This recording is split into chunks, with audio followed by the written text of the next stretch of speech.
Zambales fisher folk detail their personal experiences of harassment and bullying by the China Coast Guard in Scarborough Shoal in the West Philippine Sea. During a public consultation and a joint hearing of the House Committees on National Defense and Security and the West Philippine Sea, fishermen from the municipalities of Masinloc and Santa Cruz in Zambales turned emotional as they lament how the China Coast Guard's presence in the area adversely affected their livelihood. Noli de los Santos, a fisher from Santa Cruz, stresses the need to be able to fish freely in his town. Tulungan niyo kami. Hindi naman po kami tamad na mangisda eh. Masipag po kami. Ang ayuda, parang banid lang yan. Proceed lang sa amin yan. Kinabukasan, wala na. 5,000, 2,000. So tusin kami mangisda, hindi namin kailangan yan. Kung malaya kaming mangisda sa sarili naming bayan. Malayang pangingisda lang po ang kailangan namin.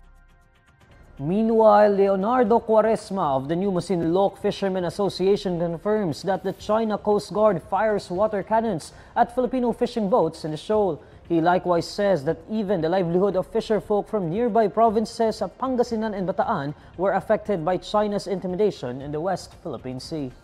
Nakaranas din po yung ilan nating mga kababayan na mula po sa Santa Cruz at mula sa bayan po ng Subic na water cannon sila noong 2014. Mayroon pong lumabas sa mga pahayagan na nangyari po sa ating mga mangisda. At noong 2018 naman po mayroon tayong kababayan na mangingisda mula po sa Subic na binangga yung likuran ng kanilang bangka at nawasak po ito. Marami po tayong kababayan na mula sa Subic na saksik po sa pangyayaring yan. Dito na po hinaharang yung ating mga mangisda, pinipigilan na pumasok doon sa loob ng lagon at ganun din po ay kinukuha yung magagandang huli ng ating mga mangisda at kanila pong kinukuha at kung ano yung kanilang hindi maibigan, yun na lamang po ang naiuwi ng ating mga mangisda.